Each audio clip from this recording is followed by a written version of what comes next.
of Luis Gongora pot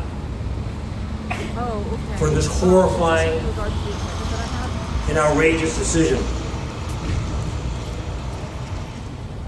You waited for over 2 years for this decision. You were told that you would get justice.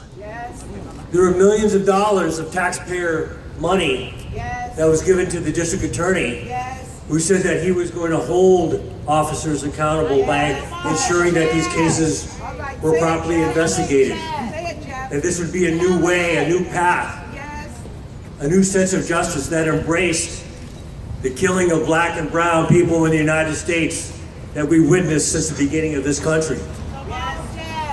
Yet you're here today to hear the same old song, the same old story, and the same old excuses.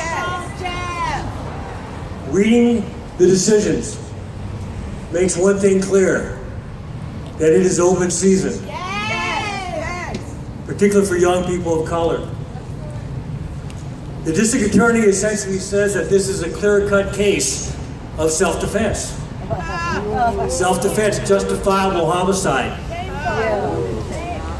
Self-defense only exists when you act reasonably in order to defend yourself against an immediate harm.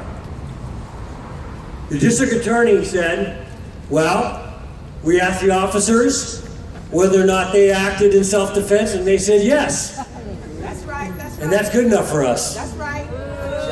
Now, can you imagine if every time someone said I acted in self-defense, they said, oh, take a walk? The second question, he said, is it objectively reasonable for the officer to act in self-defense? And there again, the DA said, yes, it is reasonable. It's reasonable for officers who have a young man surrounded, his back against a wall, to essentially assassinate him. That's right. Now think about it. How is that reasonable? How is that reasonable? And on top of that, you got a videotape.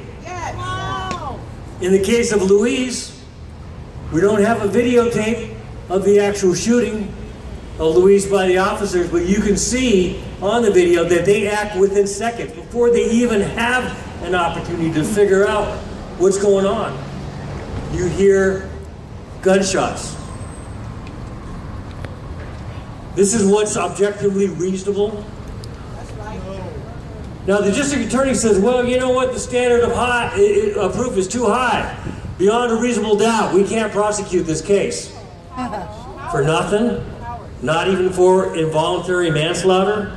Not even for negligent discharge of a firearm? No.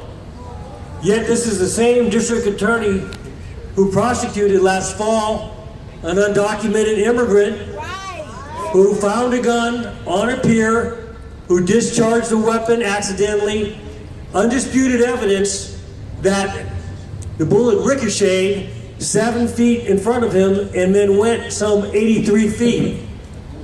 And in a tragic event, shot a woman in the back.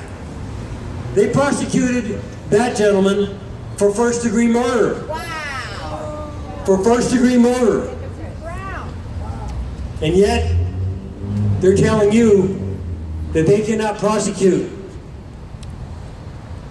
any of these officers, not even for a misdemeanor. So that's a scary proposition. Yes, it is. And it's a warning to everyone out there that police officers in San Francisco, the progressive bastion of the nation, are not going to be held any more accountable than anywhere else in this country.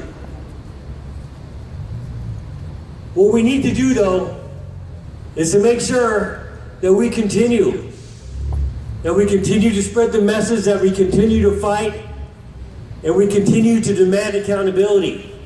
Because guess what? It's still happening today. It's still happening today, and it'll happen tomorrow. So thank you for being here, and thank you for continuing to fight for justice. Thank you.